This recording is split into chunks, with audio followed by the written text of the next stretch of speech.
All right, good. So we have another opportunity to do Nam Academy. So today we'll talk about um, the brain. So at Nam we talk a lot about brain function. We talk about function in terms of the um, um, in terms of anatomy, in terms of the mind. There's many ways to understand a human, and at Nam we give you many ways to understand your mind. And we like things to be simple. It has to be simple so you can explain it to yourself, so you can explain it to your family, so you can explain it to anyone else in your life. If it's not simple, it doesn't say. So they say anyone can make something simple complicated, but taking complicated and making it simple, that's hard. But that's what we have to do, and today we're going to talk about the brain. So the brain, and specifically, so we talk a lot about, the frontal cortex and the amygdala. The frontal cortex and the amygdala. In other lectures we talk about survival mind and all of that. That's not what we're going to talk about today. We're going to simply talk about percentages. So the average human, and let's be honest, the average human is not a healthy human, so I don't like to talk about the average. The average human is stressed, struggling, having a hard time, making it through outwardly, like on Facebook shows, I'm so happy, look at me with going on this trip, but then in the car fighting with the wife or the kids, and it's just all fake. Facebook, how appropriate. Facebook, show them a face, a mask. They should call it mask book, because that's what it is. People showing. In Punjabi we call it bakava karna. And that is the vast majority of humans. And so the average human, which is that human, they say average uses 5% of the brain at any given time. So 5% of the brain is used by an average human at any given time. So 5% of this big space here, I don't know, it's probably like this much. It's not a lot. That means 95% is not active. We know this on scans. We do the scans of the brain, and 95% is not active. 5% is active. 95% is unused. Now, it's different parts, different things. There's probably reasons for that. Believe it or not, at sleep, the brain is used more. So the percentage may go up to 6 or 7 when we're sleeping. The brain becomes more active when we're asleep than when we're awake. And in another lecture, we will talk about sleep. But this is why you don't want to drink alcohol or take lots of sleeping pills and go to sleep. That's not sleep. That's knocking yourself out. Passing out and having a sleep are very different, because when you pass out, your brain activity is minimal. You shut it down with drugs, alcohol, whatever. When you're sleeping, your brain is more active, not less, because it's processing the information from the day, storing it. It's like, you learn in school, you go to school, teacher teaches you, here's this thing and that thing, and most students, they're like, at the end of the day, I kind of understand, I don't fully understand, so then they go home and they do homework. Teacher says, go read these chapters, do this assignment. So the student does these chapters, does this assignment, and works with the information and it integrates the information. So in sleep, that's what we do. We in sleep, we take all the sensory input from our sight, our ears, our taste, our touch, our smell, all the experiences we have in a day. It's like that student learning. Yeah, I think I understand something, but it consolidates. Consolidates is kate hona. It consolidates. It gets collected into something that's usable when you sleep.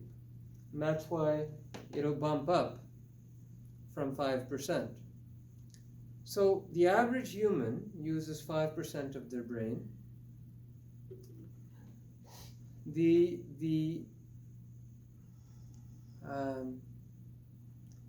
A human that does a lot of drugs, does a lot of alcohol, or lives in really high stress, that human,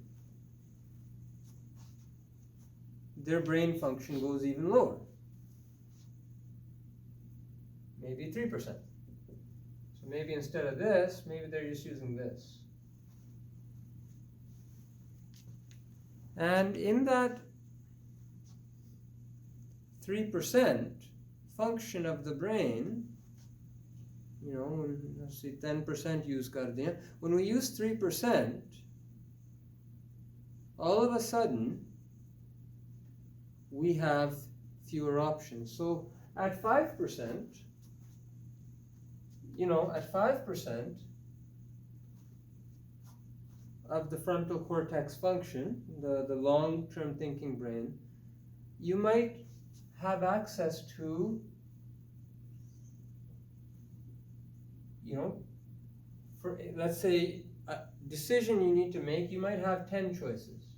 1, 2, 3, 4, 5, 6, 7, 8, 9, 10. You might have awareness of 10 options at 5%. Things you can do. Let's say someone comes out and says, "You did it wrong." That triggers a lot of people. So a 5%er will have 10 different responses that they could say.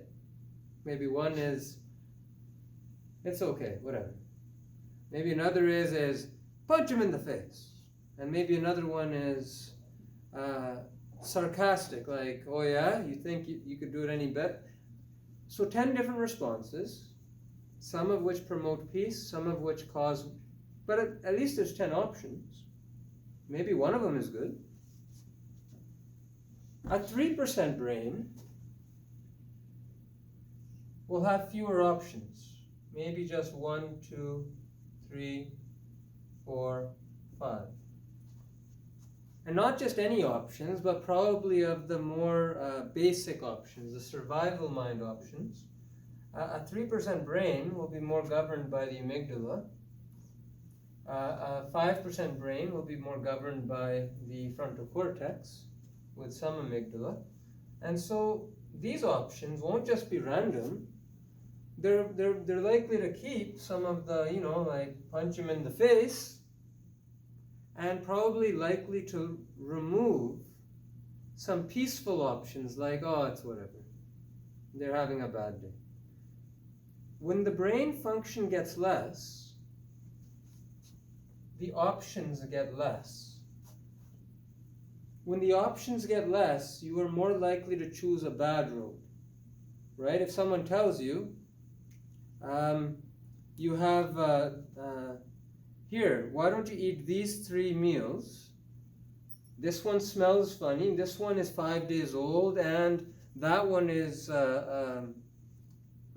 someone spit in it. And you're really hungry, well, probably eat the one that's 2 days old. Like you gotta eat something. But nothing is a good option. If your brain's working 5%, maybe one of those foods is better, less damaging. We only do what we see. We only have the options in front of us that we have. So when we damage our brain, we repetitively, again and again, we do things that activate our survival cortex more and more. Things like, chronic stress. You're always living in survival mode. Alcohol, we'll just call it alcohol, drugs, gambling, addictions.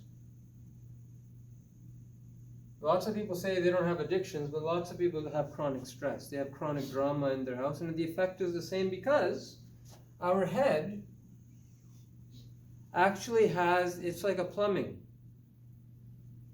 We have blood vessels. So how does it work? How is it that the brain controls what part is working, what part is not? There's microcontrols, that's like the nerves firing, and this fires, that fires. And then there's the bigger controls, such as blood supply. So the brain, and there's more and more research being done on this, but the brain has 3 major blood vessels that supply it. This isn't anatomically accurate, but you get the point. 3 major blood vessels that supply the brain, and then they branch out into blood vessels that then kind of get smaller and smaller.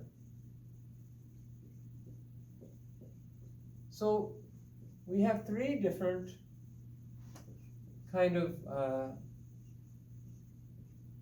we have 3 major blood vessels, and those become smaller and smaller, and blood vessels all have an ability to either tighten, reduce the blood flow, or relax and increase the blood flow. And so one way to shut down parts of the brain, for example, if you live in chronic stress, and there's lots of research, we know this. We know that the brain restricts the blood supply to parts of the frontal cortex in a survival response. We know that. Lots of studies have been done on PTSD and things. And so this makes sense. When the brain is stressed out, it's going to actually reduce the blood. It's gonna reduce.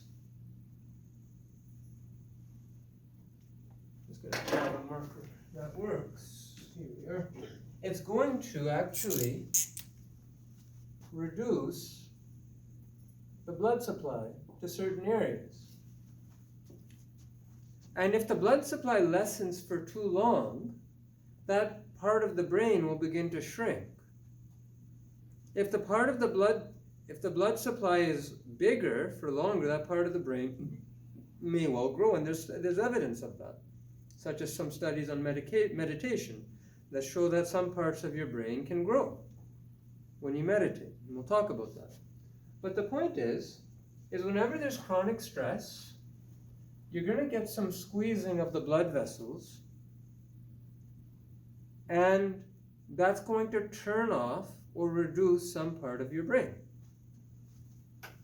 It doesn't actually just have to be chronic stress, such as from, PTSD, like complex PTSD, immigration trauma, these kinds of things. You can definitely do it.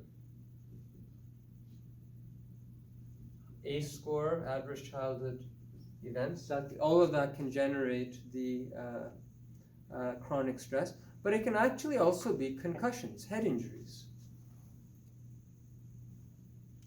So you can also have head injuries, or I'll just call them what we call them TBIs, traumatic brain injury. A TBI is when you've hit your head. So when I hit my head, and you've been hitting your head your whole life, because as a toddler you hit your head, as an adult growing up you can hit your head. Most people don't realize they've hit their head. So a mild head injury, when this happens, the brain hits this part of my head, my skull, because the brain's floating, right? The brain floats. So if I move too quickly, my brain hits the side of my head. And then I get hit this way, and then the brain gets pushed over there, and then I move my head back, and then it hits on the other side. That's what we call a traumatic brain injury. So anytime, if you've been on a fight, you've gotten punched in the jaw, you've broken some teeth, you've definitely sustained some brain damage. What happens when you have some brain damage, let's say you bruise this part of the brain, it's very important for you to understand why this number is important, 5%, 3%, because then you'll understand why we do what we do. So you hit your brain, you get some bruising in the brain. If it's severe enough, you get a concussion symptom. You get light bothers you, sound bothers you, you get nauseous, moving. Once all those symptoms resolve, the brain says, okay, I don't want this brain to have a seizure. When the brain gets bruised, a seizure is when the brain starts going crazy. And so then this is a seizure. And that can start from any point of injury. So the brain will very naturally limit the blood supply to that area. The blood vessels will shrink, limit this blood supply, and once it heals, the nausea goes away, some of the blood supply is increased, but it's not fully. You never fully recover from a brain injury. That's why you can't have too many in your life. The more time you hit your head, the more of these blood vessels go squeeze and they stay down. They stay down and the brain just doesn't realize it. Because the brain can't look at itself. It can't observe the blood vessels. But a lot of people will say, yeah, you know what? You know, after that accident, my speed was slower. I just couldn't think as fast. So one person said, yeah, you know, it became harder to speak my native language. Or they have no symptom at all. But over time, they become emotionally overwhelmed easily. They go from irritated to very upset and punching holes in the wall. And so the chronic brain injury, one after another, athletes are very well told, if you've had 5 concussions, they tell you find a different career. Why? Because if you keep up doing that, when you're 40, you're going to get depression, dementia, you're going to kill yourself, you're going to kill someone else, you're going to live a very short life. Just 5 or 3. Nowadays, we know you can't have much brain injury. And so thinking, everyone who learned how to walk, how does a baby learn how to walk? They're hitting their heads all over the place. And so what we know about concussion is that the longer we spend on the earth, the more time we have to accrue damage, the more stress we're under, the more of our blood vessels are gonna close down. And ultimately, we end up in this place where we can't handle life. So we get stressed, too much emotion, too many problems, can't think straight, can't sleep. And then people go to the alcohol, they go to the drugs, or they go to the sleeping pills.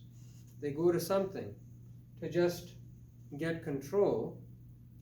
But what we know is that until we address these underlying things, it won't maintain. You can't just drink a little and go to sleep. Over time, you need to drink more and more and more. And so, the effect of less of your brain working is that you have fewer options. When every moment of every day you have fewer options, the less of your brain that is working, the fewer good options you have, the less likely you are to make good decisions. And so over time, your life goes from healthy to not healthy. One decision at a time, and it's really related to this. And so we have technologies that can increase your brain function. And in fact, we have all sorts of ways to increase the blood flow in the brain.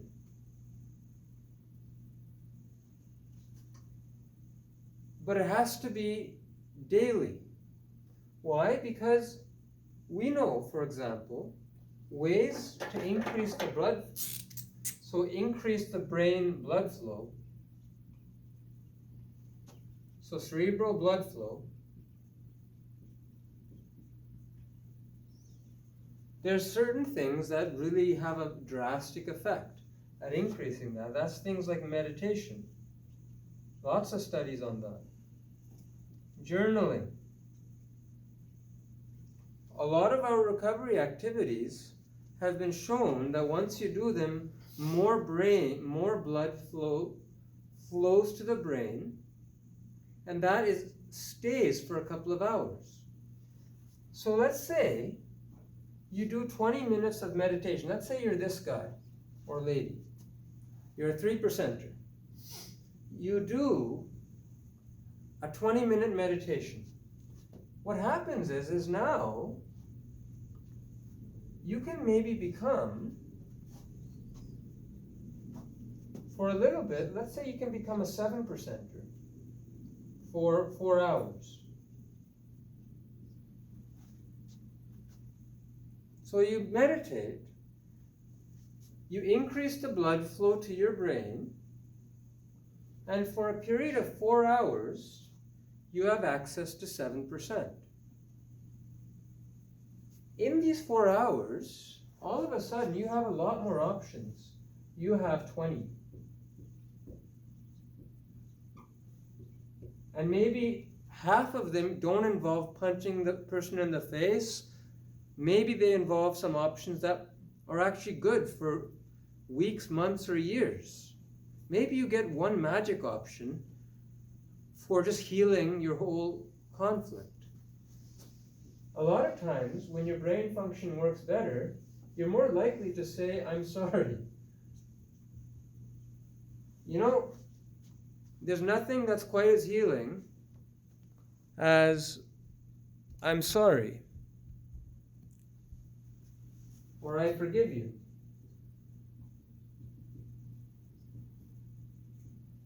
You need a lot of brain power for that option to come up and for you to even want to do it. And the thing is for 4 hours, I'm just making that number up, but for 4 hours you have access to more of your brain power. And then after 4 hours, because there's chronic damage, you might go back to 3%. But in these 4 hours, you can actually fix a lot of your life. And so recovery is fundamentally about engaging in those things, in those activities that increase your brain function by increasing your blood flow to the parts of your brain that are turned off, especially in the frontal cortex. You engage in the activity, but the effect is only for a period of time. That's why people make the mistake. They stop the recovery and all of a sudden they lose access to something they've gotten used to. A lot of options, a lot of good decisions. And all of a sudden they're back to 5 decisions, all of which kind of aren't great.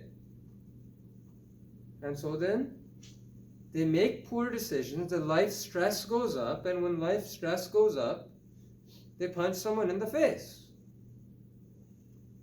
And then that doesn't end up good, and then they drink and they relapse, or they go back to a previous way of being.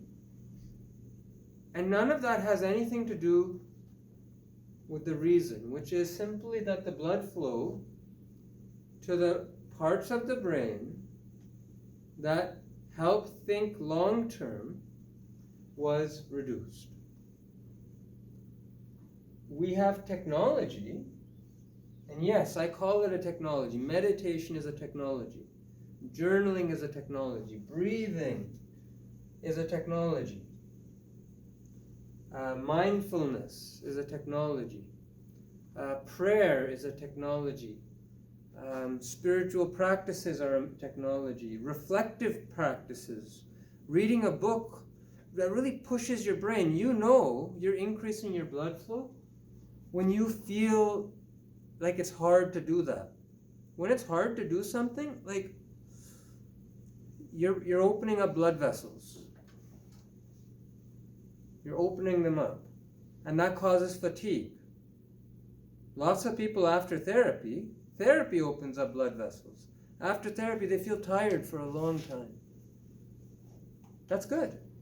They do yoga, and the yoga, let's say, involves a lot of trauma processing. I'm a therapist. I process a bunch of trauma with someone. They're tired for a couple of days because the brain is reorganizing.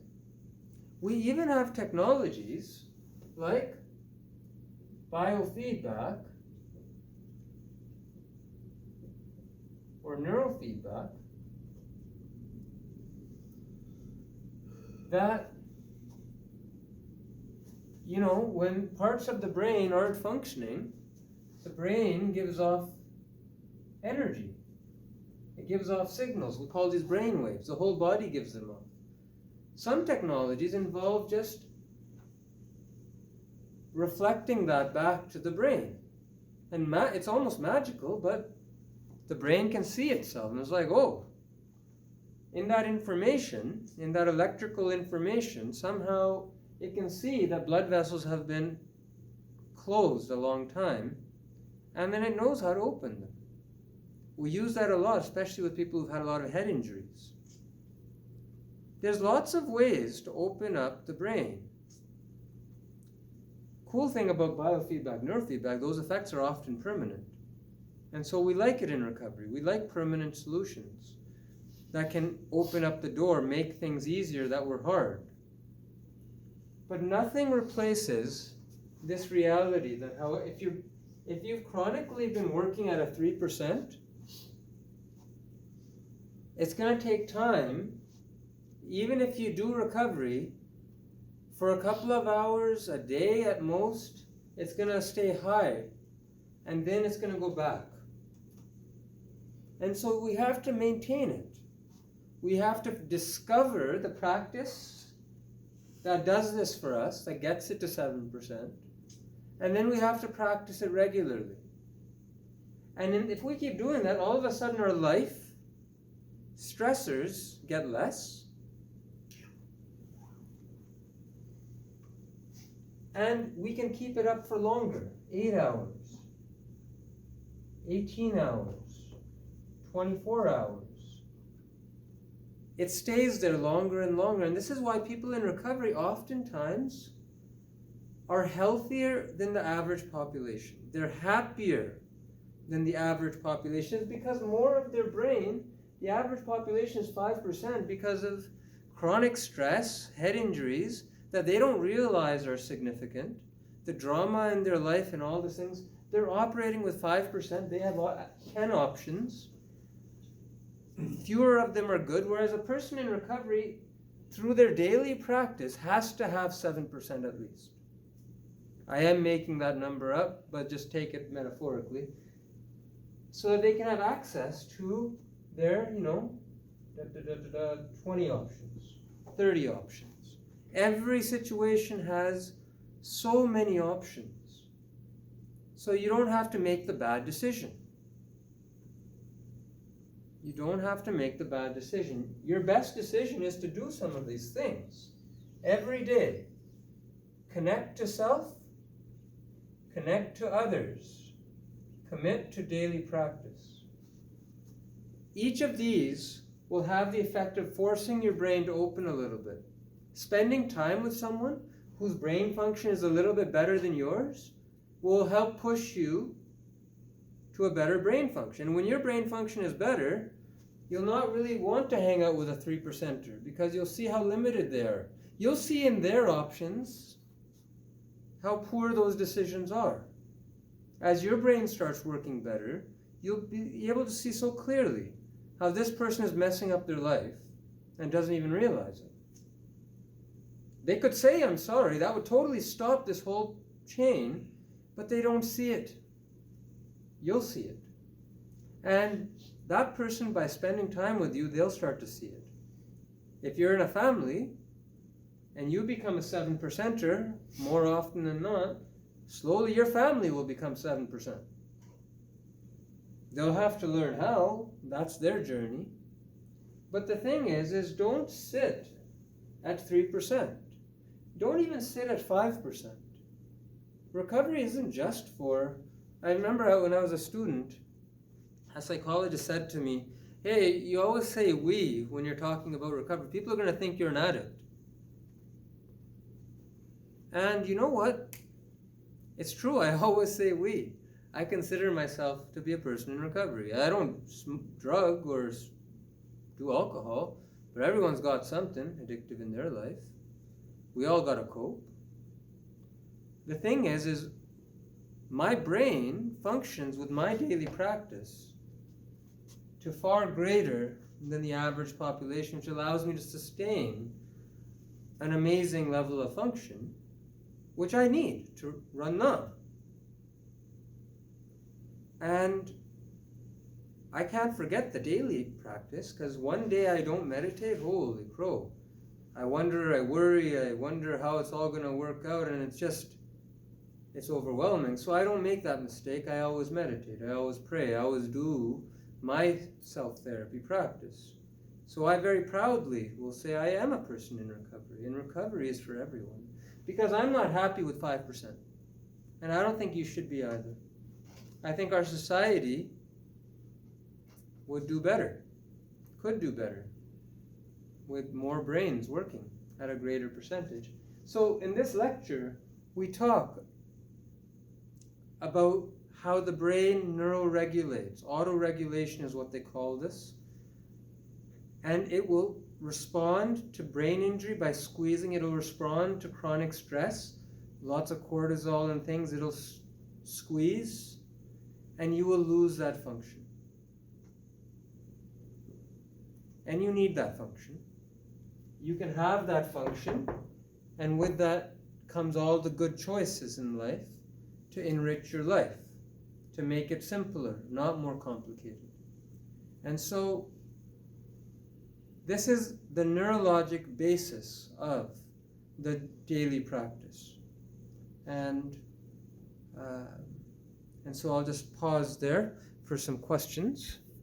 My sincerest apologies if I misspoke, but we'll do our Q&A now.